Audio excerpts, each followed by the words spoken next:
Alrighty, well, I'm looking suitably spooky and sitting in the truck because I'm uploading my videos from my work today, and it goes quicker when I'm in the truck because it's closer to the house where the Wi-Fi router is. Anyway, tonight I'm going to tell you a story.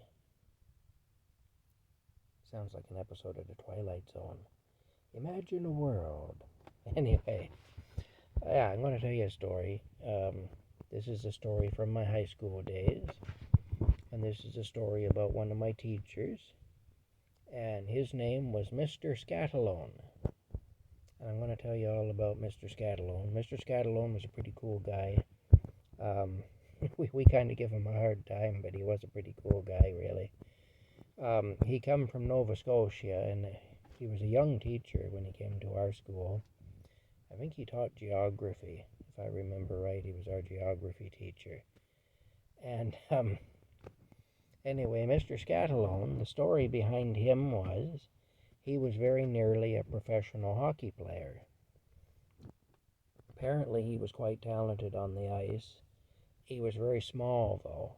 In fact, that's why he was so talented, because he was quick and he could zip around the bigger guys on the ice and stuff. You know, he could outmaneuver them, which these days would be a good thing. Like these days, a hockey player that can do that would be quite successful.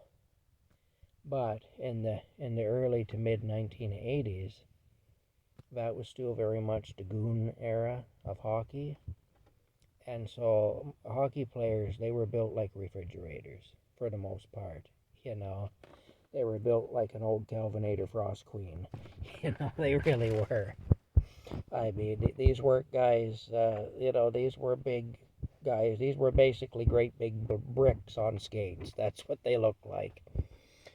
And they were goons. You know, they just basically skate into you, take you out, you know.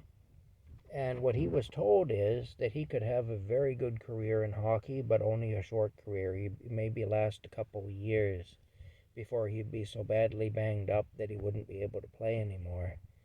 And then he'd suffer for the rest of his life, you know.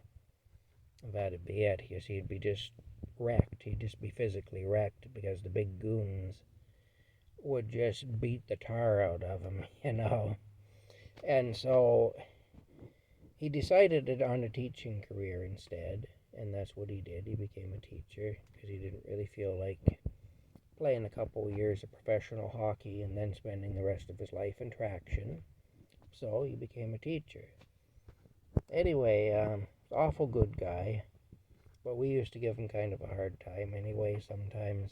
And the funny thing about Mr. Scatalone, the big thing I remember about him is the way he talked, because he sounded like he was from Brooklyn, New York.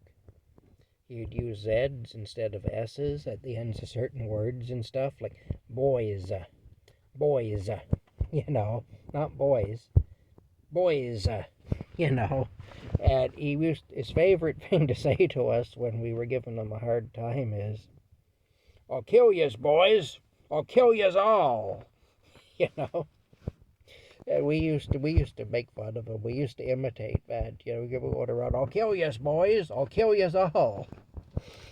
I don't think he would have actually killed us, although I'm sure we antagonized him enough that the thought probably did cross his mind once or twice. But like I say, he was a pretty good guy anyway, Mr. Scatalone. And he married another young teacher who was just starting out by the name of Miss Guzzo. Sharon Guzzo, another very nice person, very, very, very sweet, very sweet temperament to her, you know, very, very nice person. And they actually made a very good couple. They made a really cute couple. Anyway, I mean, nowadays I'm sure they'd be retired because that was 40 years ago anyway. So I'm sure they're long retired now, but anyway, like I say, very nice people, good teachers, and just a couple of teachers I remember from my high school years. And anyway, but the big thing that does stand out, because that phrase, "I'll kill yous all, boys," That got to be something we would say, all us guys. We just say that. Some guy would just burst out with that. I'll kill yous all, boys. You know, what got to be a saying anyway. That I'll kill yous all, boys. Anyway, yeah, kind of a nice memory anyway. But I do remember that. You know what young guys are like, and you know, we had a computer teacher by the name of Mr. Mazer, Bruce Mazer, and this was in the early days of computers.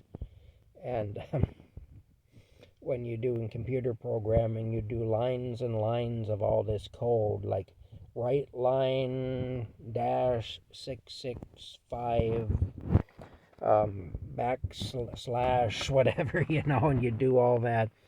And then after you spent 2 hours doing all this stuff, you'd hit the thing and a picture of a Christmas tree would come up on the screen or something. It was very basic, very, very basic.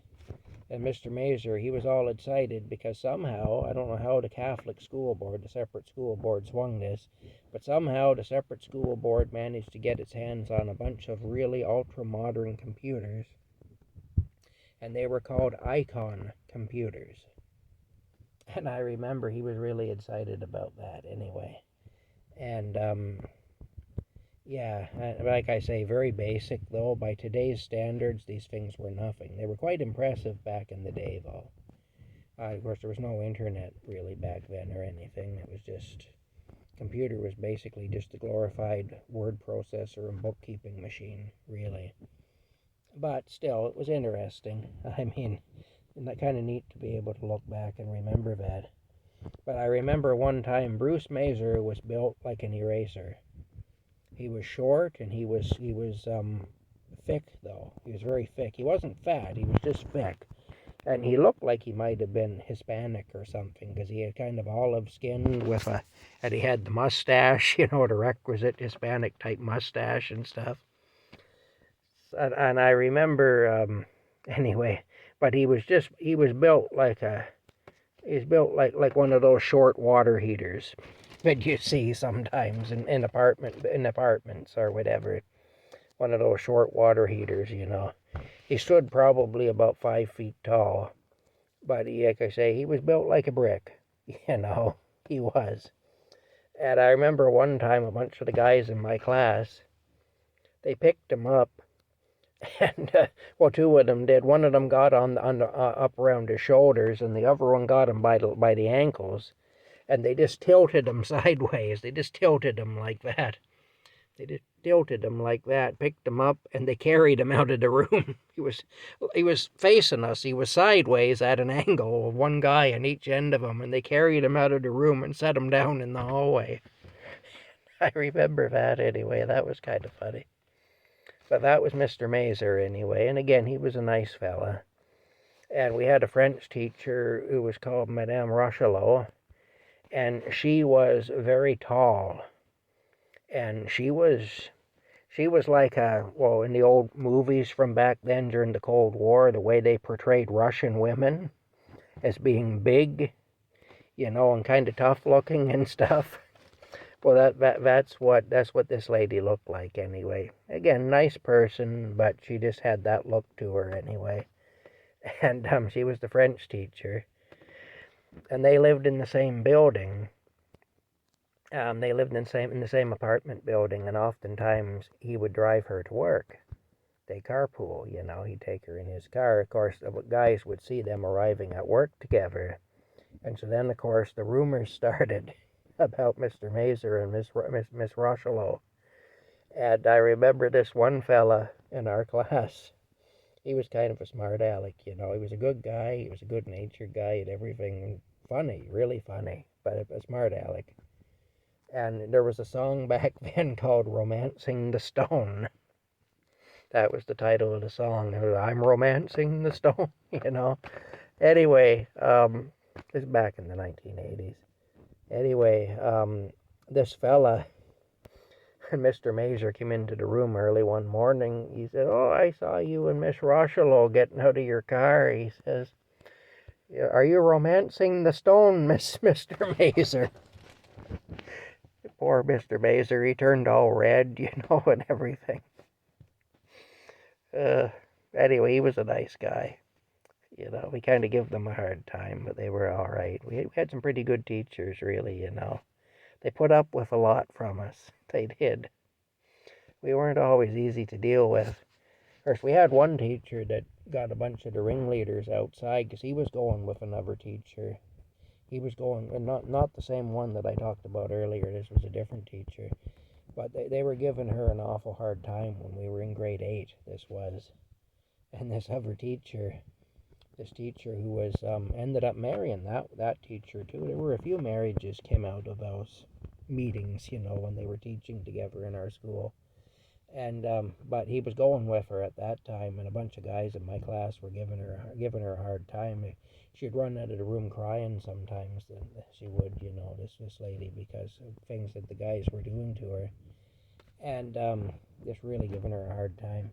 And he got a bunch of them out in the back field behind the school one time, and he told them, he said, "You cause her any more trouble, and I will personally beat the shit out of every one of you."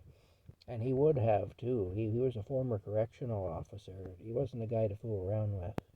Again, decent guy. If you behaved yourself and did things like you were supposed to, you couldn't beat him. But he wasn't to be fooled around with, And I say, I wouldn't want to be the one that tried to pick him up and carry him out of the room anyway, like they did with Mr. Mazer. But anyway, these are just some teachers I remember. That's all. Some funny stories, things that happened. But yeah. Anyway, I don't know if there was anything going on between Mr. Mazer and Miss Rochelot. I really don't think there was, but some of the guys had some fun with it anyway, to say that there was. Alrighty, that's it. We'll talk later.